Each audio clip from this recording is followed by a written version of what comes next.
Hello, alors, dans cette seconde vidéo, nous sommes à notre première étape au niveau de l'utilisation de notre Modern Data Stack. Mais rapidement, il faut qu'on déjà commencer par présenter le concept de Modern Data Stack. Une Modern Data Stack, c'est un ensemble d'outils technologiques modernes, très souvent cloud native, c'est-à-dire optimisés pour le cloud, scalables et modulaires qui vont vous permettre de collecter, stocker, transformer, analyser et visualiser les données de manière totalement agile, automatisée et gouvernée. Donc, on parle déjà de data governance. Alors, c'est un type d'application, ce sont des projets qui sont largement adoptés en termes, dans les domaines de la business intelligence, de l'analyse de données et de la data science. Alors, dans notre modern data, notre modern data stack, il y a quoi? On a une série de solutions, focus chacun sur un objectif précis. Dans cette première phase, on va voir le cas de l'ingestion de données, spécifiquement avec la solution Apache Nifi. Alors, nos données, comme je le disais, sont stockées à l'intérieur des solutions Odoo. Et on a deux versions de Odoo pour rappel, la V8 et la V15. Odoo Community, pour être précis. Donc, à l'intérieur, on va avoir une série d'informations à récupérer. Déjà au niveau commercial, donc on a les pistes et opportunités commerciales. Donc, ici, on n'a pas de masses. Passons sur des mois PCRL. Là-bas, on a quand même assez de pistes et opportunités. Puis regardons un peu du côté voilà, du côté de la vie 15. Allons-y sur les pistes. Voilà, celle-ci n'en a qu'une seule. On va essayer de les récupérer toutes pour voir un peu tout ce qu'on a sur le serveur. Voilà. Alors, donc, on va pouvoir récupérer nos pistes, nos pistes et opportunités. Il s'agit en vérité des prospections commerciales. Les pistes et les opportunités vont nous permettre d'avoir une visibilité sur ce qu'on a comme prospection commerciale. Et c'est vraiment avant-vente. Ça nous permet de voir un peu tout ce qui s'est passé depuis la prise de contact avec le client jusqu'à la facturation. Donc, derrière, on pourra avoir des informations sur le volume de prospection effectuée par les commerciaux, le chiffre d'affaires prospecté ou bien hypothétique que notre commercial peut nous rapporter en fonction de ses différents prospects, etc., etc. On a aussi les données relatives aux ventes. Donc, on va parler des sales devis et bons de commande. Donc, on va pouvoir avoir dans les devis, les bons de commande, un historique de tout ce qu'on a effectué comme devis et de tout ce qu'on a reçu comme bons de commande de la part de nos clients. Maintenant, une fois ces informations récupérées, voilà ici au niveau des commandes, donc bon de commande et devis. Une fois ces informations enregistrées, on va vers la comptabilité pour avoir la facturation. Donc, la facturation, il s'agit des factures éditées ou enregistrées par l'entreprise. Donc, éditées, il s'agit des factures clients. Enregistrées, il va s'agir des factures fournisseurs. Par défaut, pour aller vraiment à l'essentiel, on va récupérer uniquement les factures qui sont au stade, euh, au stade validé, puis les factures clients ou fournisseurs qui sont au stade validé, payé ou soldé. Donc, c'est vraiment pas là l'essentiel. Et enfin, on va pouvoir récupérer l'ensemble des écritures. On va vouloir récupérer les différentes écritures comptables. On les a encore dans, ici, c'est facturation, le menu, voilà. Donc, les écritures comptables en comptabilité, il s'agit des pièces comptables. Donc, dans les écritures comptables, on va pouvoir avoir des informations telles que le volume de vente par compte financier. On va pouvoir avoir comment dirais-je, des informations comme le seuil de rentabilité, euh, le total le total des dépenses, le total des produits, c'est ça, le total des produits, le total des achats, des dépenses ou des charges pour avoir le résultat et in fine, dans la foulée, récupérer tous les soldes intermédiaires de gestion. On va parlons de PNL, Product and Lost. Ok, donc on va pouvoir, on va vouloir récupérer ces informations. La solution choisie, comme je l'ai dit tout à l'heure, il s'agit de Apache Nifi. Avec Apache Nifi, on va pouvoir se connecter aux différentes sources de données. Ici, comme source de données, nous avons choisi la, la base Postgres qui tourne derrière Odoo. Donc, on va mettre en place une série de tâches qui vont récupérer et transformer ces données.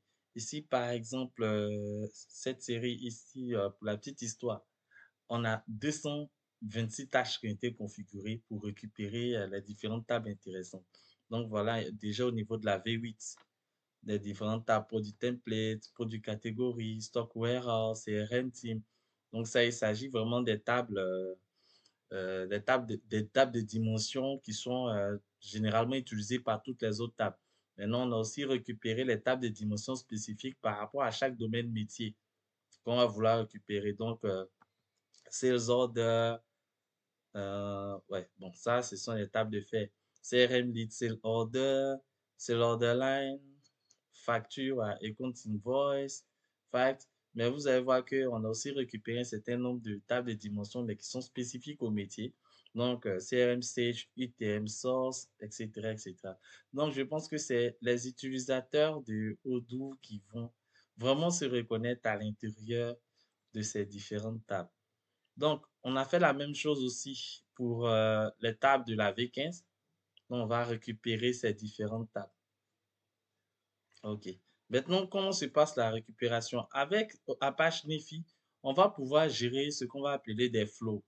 Donc, on va créer un flux d'informations qui va déjà générer un mouvement et effectuer une série d'opérations auxquelles on a lié. Donc, ici, notre flux d'informations data flow va avoir un certain nombre d'informations déjà lui-même, à savoir la date, l'heure, etc., de son lancement. Mais derrière, à l'aide des processeurs, ce sont ces petites icônes-là dans Apache Nifi, on va pouvoir définir des tâches. Ici, pour l'exemple, hein, on va aller sur, là, il y a une mise à jour qui est en cours. On va donner comme exemple la récupération de la dimension produit template. Donc, la première tâche, c'est que ici, je vais dupliquer, voilà. Notre processeur, on va pouvoir lui affecter un certain nombre de détails, voilà. Mais si c'est de les propriétés qui sont intéressantes. Donc ici, la première tâche de notre processeur, c'est de drop la table qui est à l'intérieur de la data warehouse au niveau de la couche bronze. En effet, il va drop cette table afin de la créer pour supprimer en fait toutes les valeurs et puis récupérer les données. Donc ici on a drop, on a create, la même table et puis on va effectuer une requête SQL pour récupérer un certain nombre d'éléments sur notre serveur V8. Donc il s'agit vraiment des colonnes qui sont nécessaires par rapport à nos besoins. Donc, on va faire cette requête. Cette requête, le résultat de cette requête sera transformé sous forme de fichier AVO. C'est une sorte de, un type de fichier Big Data comme le format Packet. Et les données de ce, comment dirais-je, les données dans notre fichier vont être injectées dans notre table bronze au niveau de notre serveur, de notre data warehouse. Et il va répéter cette tâche pour l'ensemble des tables. Pour l'ensemble des tables au niveau de notre, comment dirais-je, pour l'ensemble des tables au niveau de notre V8. OK, voilà. Donc, ici, par défaut, j'ai juste défini deux workers, mais j'aurais pu réorganiser. J'ai vraiment beaucoup de possibilités en termes d'organisation. Je peux utiliser les processeurs groupes, etc., etc.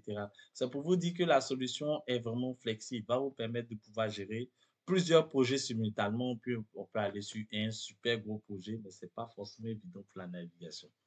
Mais l'un des éléments importants, c'est que lorsque il va finir de récupérer, lorsque nos processeurs, c'est-à-dire un processeur pour la V8, un autre processeur pour euh, la, comment dirais-je, pour la V15, pour W15, quand ces deux-là vont récupérer toutes les datas à l'intérieur de notre, vont être ingérées dans notre data warehouse, on va pouvoir exécuter une commande, lorsque les deux sont success, on va exécuter une commande qui va lancer la transformation à l'aide de DBT. Donc, d'une part, on va utiliser Apache Nifi comme, on va l'utiliser comme ETL pour ingérer nos différentes données, mais on va pouvoir aussi l'utiliser comme orchestrateur parce qu'il sera capable de pouvoir lancer l'exécution d'autres applications. Ici, je l'ai utilisé à deux niveaux, bon, à trois niveaux, donc comme ETL, ensuite comme orchestrateur pour pouvoir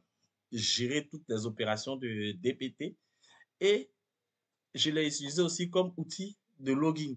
Donc, il va me récupérer les logs des opérations de DBT pour m'assurer que tout se passe bien.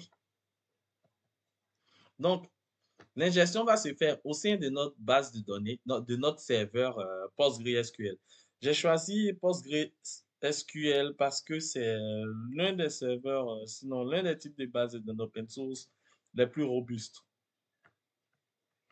Donc, à l'intérieur, j'ai créé différents schémas pour mes différentes couches au niveau de mon architecture à médaillon.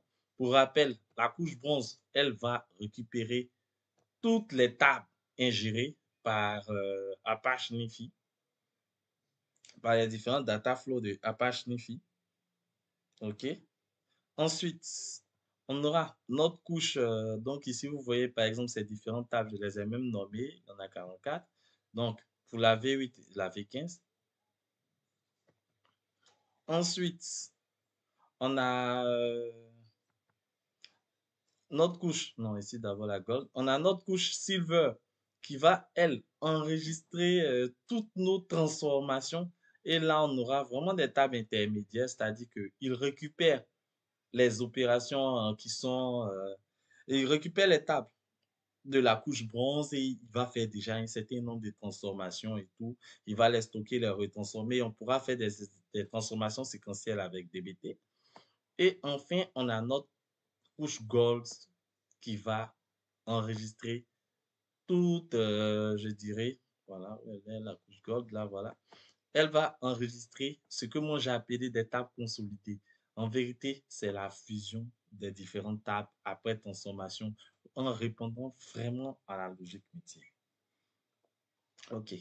Donc, dans la prochaine vidéo, on va vous présenter un peu les différents outils que nous avons pour la transformation et pour l'exploration, afin de toujours pouvoir s'assurer que les transformations sont bien effectuées et effectuer les bons contrôles. Merci.